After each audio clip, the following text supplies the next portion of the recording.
Girlies, forget Are We Dating the Same Guy and just download T. You can literally look up your boyfriend by name. Like, look, this guy has 13 red flags and 16 comments about him from other women. Download T, that's all you need to know. So instead of using that Facebook group, Are We Dating the Same Guy, what girls are doing now is they're downloading T because it's so much easier and faster. In case it wasn't clear, you just watched an ad from the T app, following the format of TikToks to seem organic, but actually you're watching an ad. If you're new to my channel, my name is Brittany Simon. We do philosophy through pop culture, so remember, we're using real people's lives to learn about ours. Over on my stream channel, where I stream Monday through Friday, I was asked about the T app. How would you characterize dating as a 22-year-old?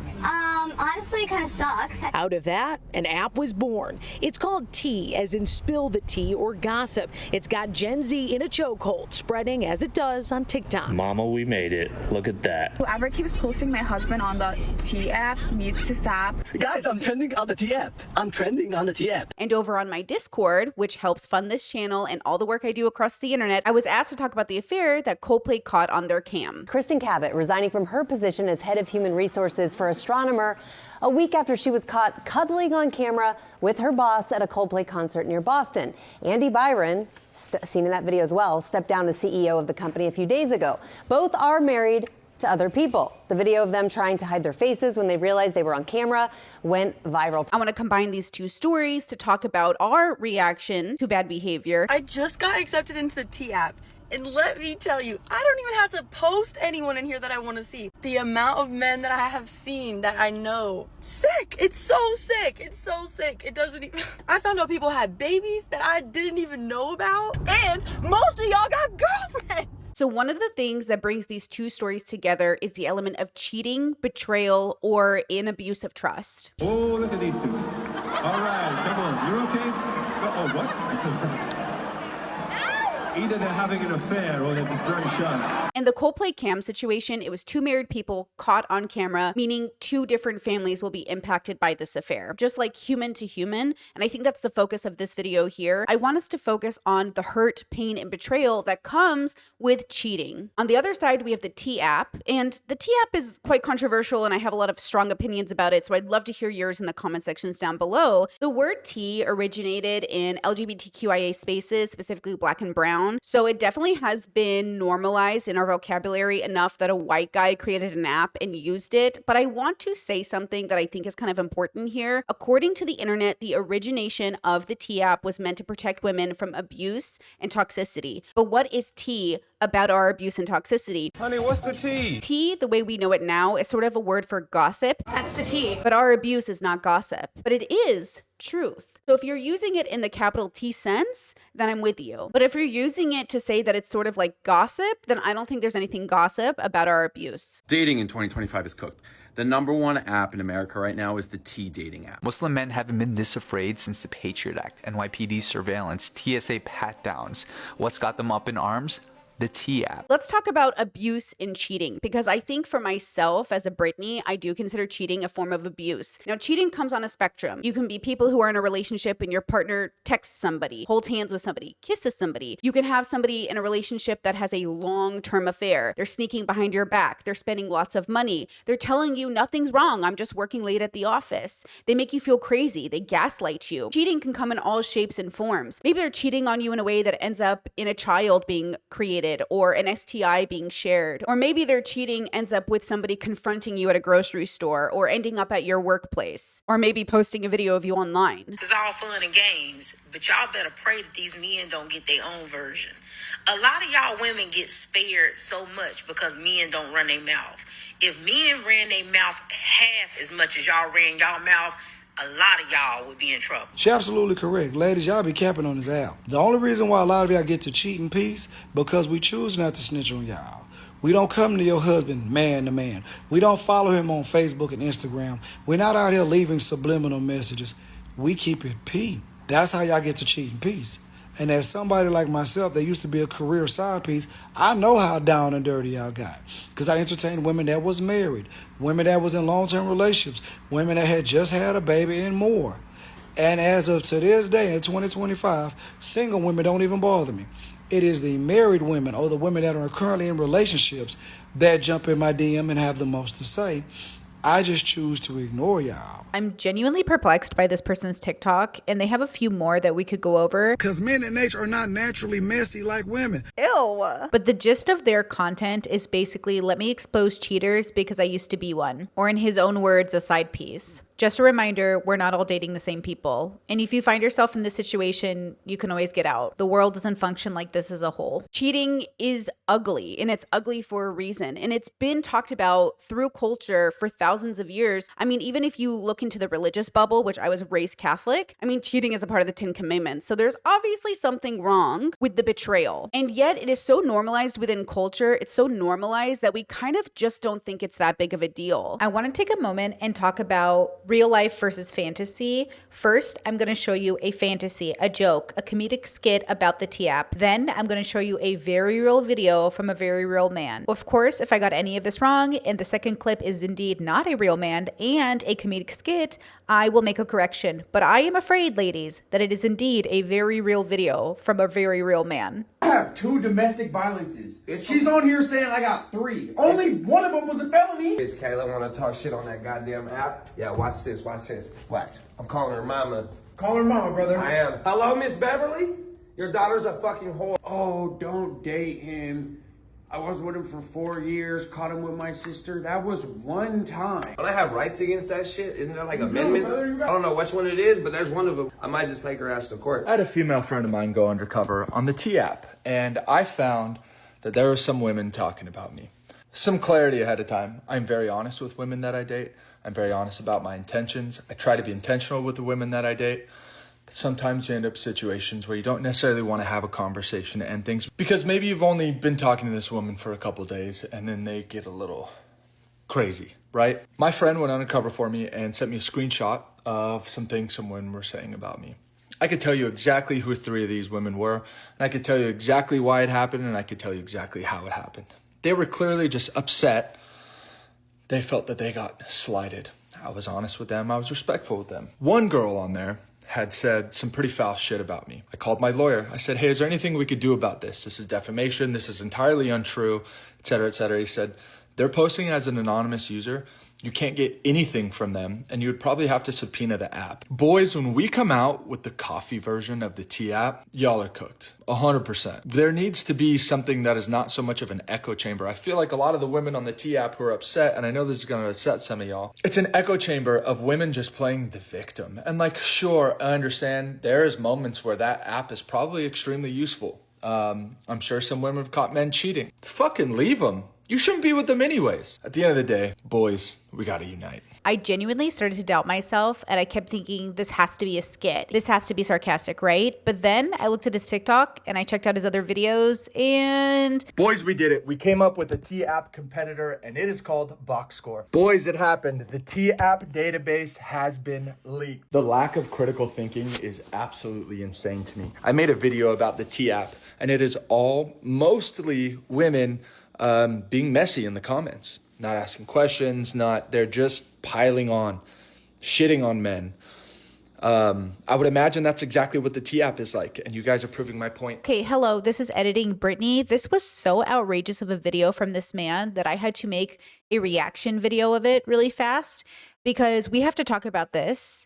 And I'm just shocked that someone can post this on the internet and not understand why women put you on a T-app. I hope I don't get in trouble for this, but I've done some unhinged shit to get my hats on celebrities. There's one celebrity in particular who I go down rabbit holes on their TikTok, and I just am a huge fan of them. I won't tell you who, maybe you could figure out who it is. They were doing a review of their apartment in New York on TikTok, and they posted screenshots of the original listing. And I thought to myself, I wonder if I could screenshot this screenshot that they are posting, reverse image search it, and find the original listing for this apartment when it went live.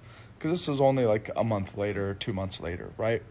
So I screenshotted it, I reverse image searched it, I found the address, and I found what unit it was. What are we talking about?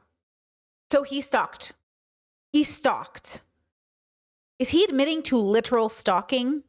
He sells hats. That's his thing. Why is he posting this? Why is he bragging about this? And then he wonders why 3 different women had stories about him on that T-app. I then put together a promo order for this person. I put together like 20 hats in a box for them. And I hand wrote them like a very sweet, cool, thoughtful letter, put design into it, customized. A sweet, thoughtful letter about how I stalked you in order to send you my merch. This is why it is so dangerous. As a public figure myself, everything feels like a risk sometimes because of men like this. How is this not the scariest thing you've ever heard? Like, excuse me? He thinks because he's a nice guy who just wanted to send merch, he doesn't process that he is sharing information for weirdos and creeps to figure out ways to harass and stalk people. You're doing everything a creep would do. It doesn't matter that you only sent merch. The promo box that we put in there for them.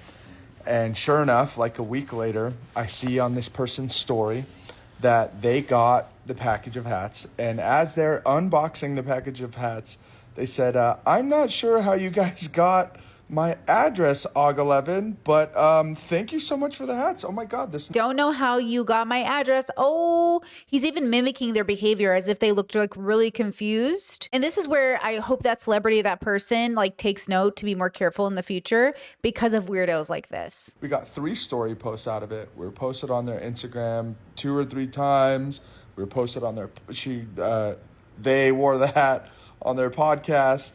And it was fucking awesome. And it can be, it's like kind of creepy. I'm aware. No, you're not. Okay, that's even worse. He's admitting to the weirdness. He's admitting to the stalking. And he's saying it is weird. And I did go too far, but I got 3 stories out of it. What? I'm not going to utilize the address for anything else besides to just like send hats. Be careful of what you post on the internet, I guess. Oh, so now he's like, be careful what you post on the internet, but also let me share this story to my fan base so they know how to also be stalkers. I'm a pretty normal guy and I just want to get hats out to people and just grateful to be able to have cool hats that people like. But I guess be careful of the stuff that you post on the internet. Girl. I know it's a little unhinged, forgive me, but... Girl, literally, what are we talking about? So look, obviously, this T app has a lot of disadvantages. I'm going to go over that. But obviously, it originated with, I don't think from the original creator, because I think he was just out for money. But the girls who originally joined, I think, did have good intentions. And things do get ruined over time. But it's because of people like this that people even think to have a T app. And again, I have problems with this whole bubble. I think everyone in this bubble is probably very unhealthy, needs a lot of therapy. But can we be blamed for being concerned about men like this when this is what we're talking about? How is this appropriate? How is it appropriate? Make it make sense. And I want to say this about abuse in general. I think abuse, bigotry, homophobia, transphobia, racism is so normalized that we don't think it's that big of a deal. It's why people can do things in cycles of a few years, get canceled and come back. Cancellation culture isn't really real. It doesn't actually do anything. And everybody complaining that, oh, these people are being canceled for tweets from 20 years ago, it doesn't matter. Your careers flourish. There doesn't seem to be a real consequence. There might be a short-term consequence, like an anxiety in your chest, a feeling of alienation, but ultimately we can come back from cancellations. And maybe we should be able to, because I believe in restorative justice. I believe in accountability with a pathway to redemption. Then obviously cancellations are meant to be temporary. Because cancellations are temporary without the accountability, they're just so much more useless than we think they are. And so when we use mob justice to kind of hold people accountable without the path to redemption, it just becomes mob justice. And mob justice just isn't good. So the incels are at it again. No one can have a fun time on the internet. It's just the rule, especially if you're a woman. Nice try. Fun. Okay, now I've been one of the few men on this app saying men freaking out about the T app are doing a bit too much, but I will never allow it to be written off as just like, oh, like just a fun little thing. Or like, oh, it's 100% about safety. Nothing else goes in there at all. Bro, we've seen the videos. There was a post where someone was talking about someone having a gay vibe, saying someone didn't speak English. Like, yes, it's leaking and essentially doxing all this information weird and wrong. Yes, that's the most weird and wrong thing about this whole thing. But to sit here and act like it's just a, hey, we're having fun in here. No one's being harmed in the making of this. How the fuck did I get on the T app? I used to work with him. He gave me gay vibes. If you were to say, okay, if you're like the women being warned are more valuable than like the men being uncomfortable, I would find that to be a much more respectable take. But sitting here and just pretending that this is basically like a Jesus app that was coming to save you all, very ridiculous. I want us to make sure that we are not actually using mob justice to protect our communities. Something about the T app, something about the way this Coldplay cam thing went viral feels too mob justice for me. Now, I know a lot of content creators like Taylor Lorenz, who's a journalist, covered the Coldplay story from a surveillance kind of conversation or perspective? Also, a lot of people have gotten really mad at me for this article, and I totally understand it, because they look at this and again, these people are not super sympathetic. They're rich, they're CEOs, they're multimillionaires, and they were sort of flaunting this relationship in public. But the most common sort of response that I've seen is like, well, maybe they shouldn't have cheated in public. And it's like, yes, like maybe they shouldn't have. And they were also saying, well, there's no expectation of privacy when you go to a concert and you show up on the Jumbotron. I've been to many sporting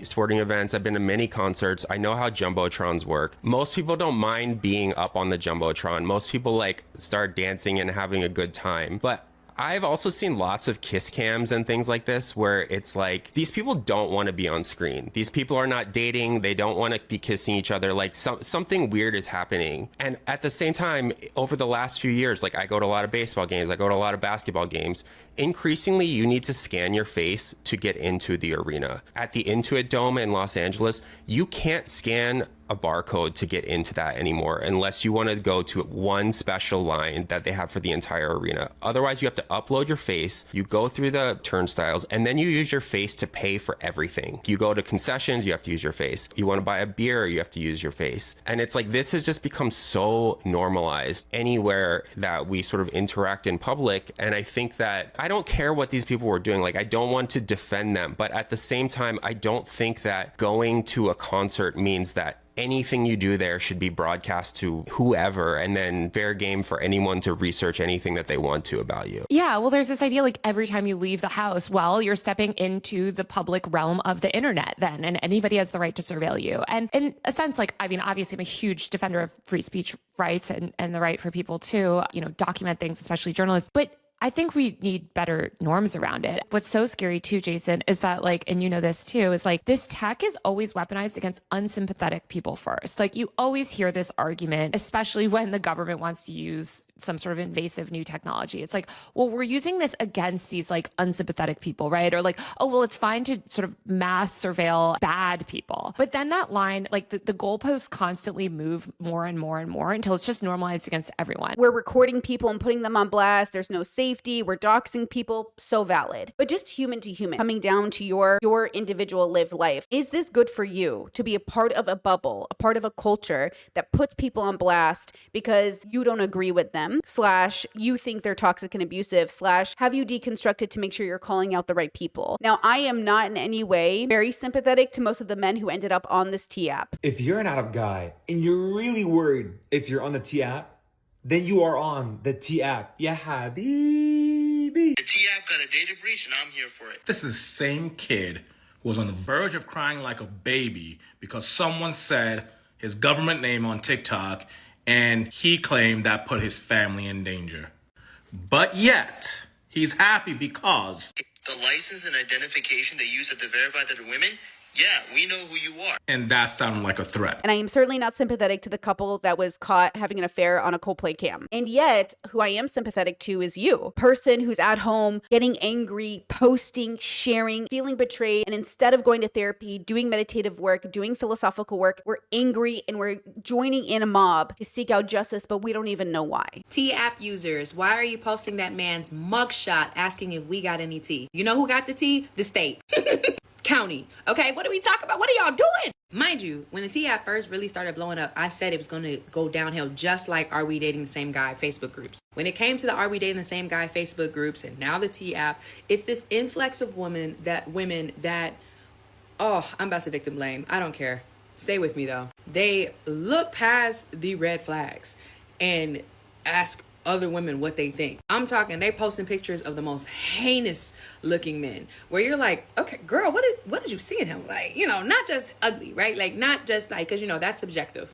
If you gotta blur out the GUNS's so you could upload the picture to Facebook to ask us if he has any red flags, girl, you done pixelated what was wrong with him. I think the person that I feel the worst for is the people who become ugly because ugly things have happened. I want to pause here and focus on cycles of abuse and toxicity and generational curses. There's an interview with Bad Baby that's gone viral in which she justifies staying with her partner because they have a baby together, even though he's given her a black eye. Just because I had a black eye once and he cheated on me means I should leave him forever and break up a family. And the reason Bad Baby can't figure out why the world is so mad at her for staying with her partner, even though he gave her a black eye, is because of the way her own family has treated her. Her mother has abused her, and yet the world tells her she must respect her mother.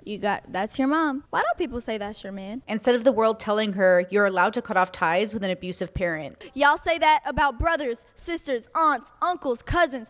Y'all do that. Y'all say that. When it's family, it's okay. It's not, though.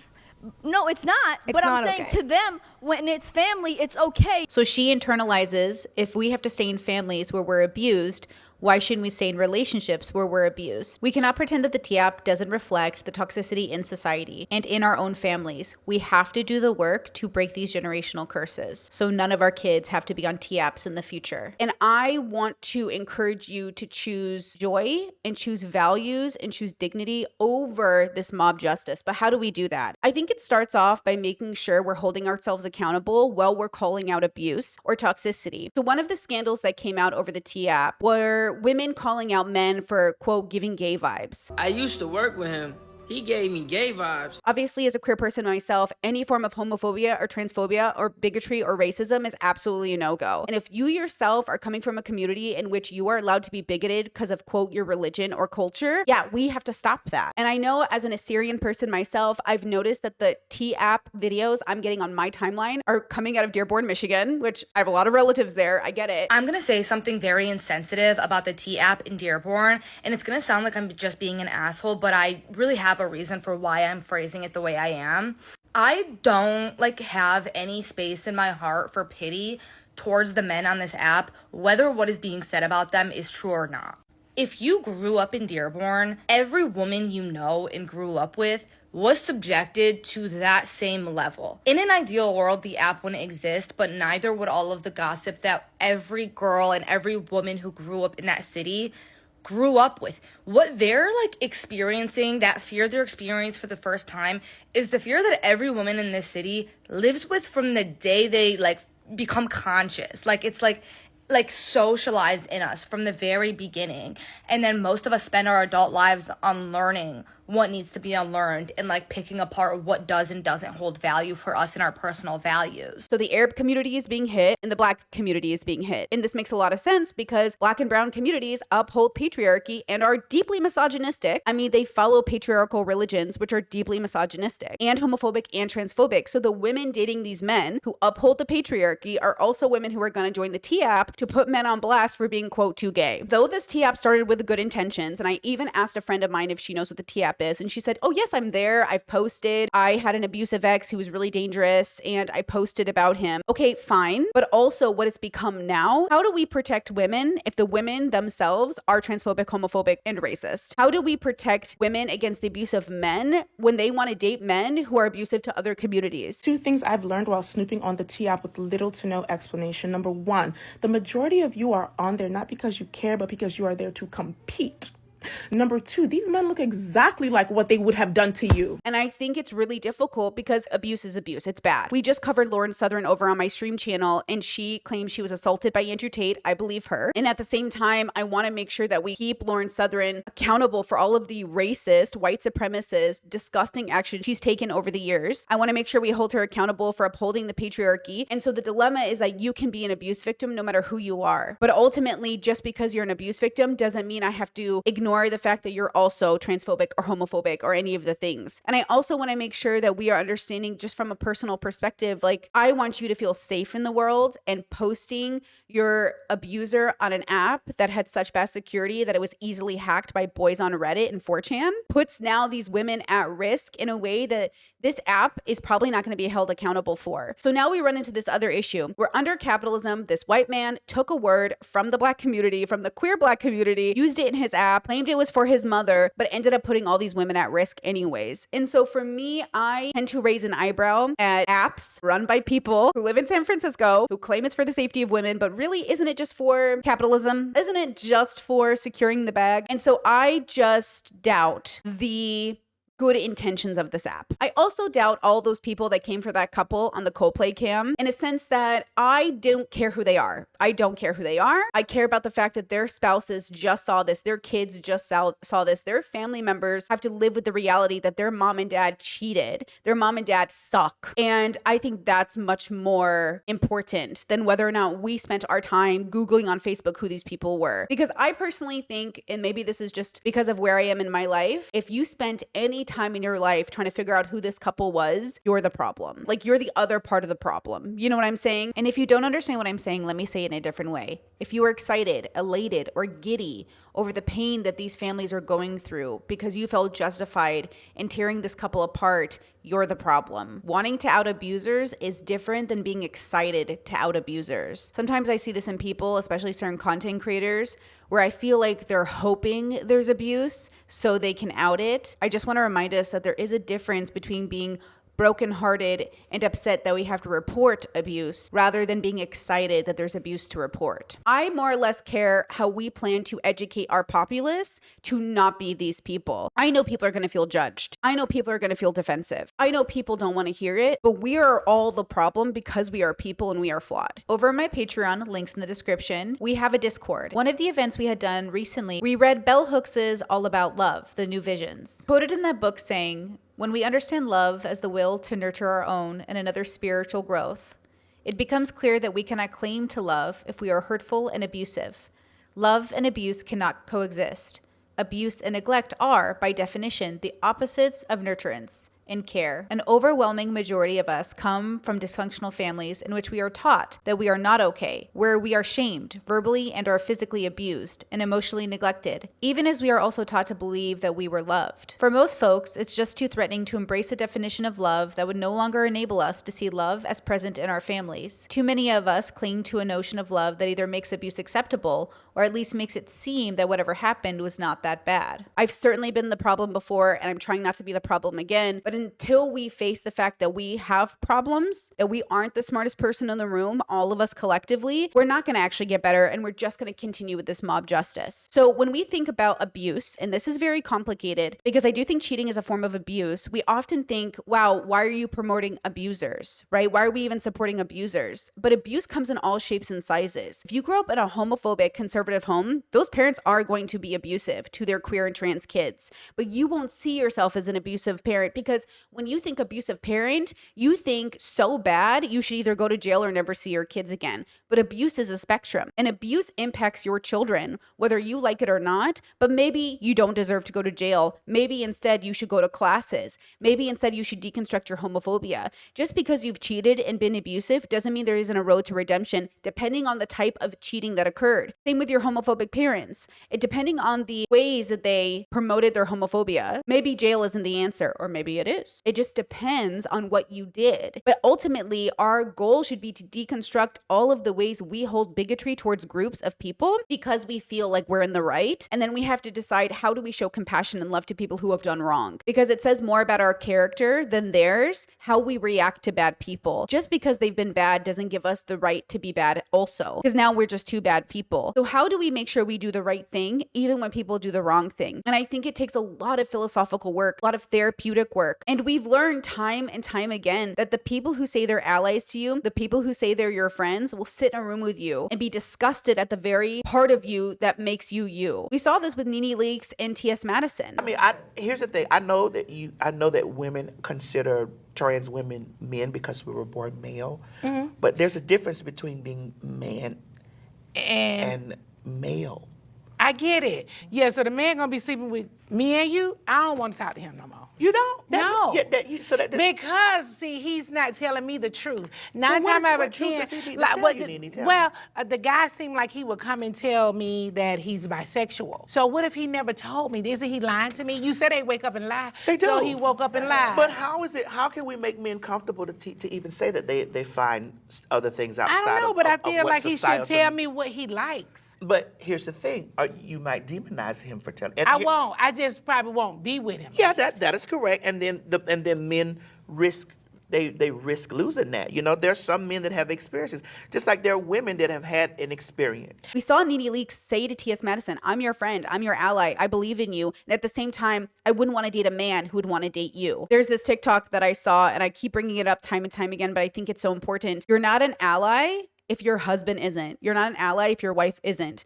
You're not an ally if you're willing to be married to somebody who's homophobic, transphobic, and all the things. You're not anti-racist if you're married to a racist. So if I come to your house and your husband's flying a Confederate flag and you think it's cringe, you're not anti-racist. If I come to your house and you're like, I love the gays, but my husband thinks they're icky, you're not an ally. So at the end of the day, we have to remember that to hold ourselves accountable takes so much more work than just being angry or just joining the mob justice to feel good temporarily about how bad these people are, but we're not bad. All of us have problems. All of us are the issue. The question is, what are we doing every day to harm reduce and to deconstruct? And this is what's difficult is I know for a fact there's so many people who feel so justified in coming for people. And I get it because I am very critical. I do commentary here on YouTube. You might feel the same way about me. My goal is to end bigotry in the way that we can temporarily because human beings are biological creatures evolved over many years. We actually can't eradicate bigotry from our lived experience. We can only try our best to harm reduce, but I am hoping to get us closer to ending bigotry, or at least, mitigating it. Most people want to uphold their bigotry. You want to stay transphobic. You want to stay homophobic. You want to stay racist. You don't actually want to stop being those things. You don't want to be called homophobic, but you want to be like, ugh, gay. What is a woman? Why are you the way that you are? So ultimately, we are the problem, and your mob justice is the problem. That does not take away the accountability we have to hold these people to, but mob justice is not justice. It's just a mob. And before people get confused in the comment sections, activism, standing up against your oppressor, violent acts against the oppressor, different than mob justice. Mob justice is pitchforks and anger, but you don't even know why. You think you know why. You think you understand why you're protesting. You're being led astray by the loudest voices in the room. Collective activism, groups of people coming together with a clear understanding of where we're going and what we're aiming for, with the aftermath being a better world, different. If at the end of your group activity, the world didn't get better, it's mob justice. If at the end of your group activity, the world healed a little bit better, that's activism. Activism is meant to heal. Mob justice is meant to punish. We have got to get away from punishment. It does not work. That's why prison systems don't work. It's why detention doesn't work. It's why bullying people doesn't work. Punishment doesn't work. It does not bring healing. So if you're one of these women who have been mistreated by these men and you want to put them on the T app, maybe take it to your therapist. If you really feel like these men are a danger to your community in a real way, we're talking assault, physical violence, all of the things, manipulation, long form, cheating, gaslighting, I recommend posting to like localized apps or talking to your neighbors or talking to your community.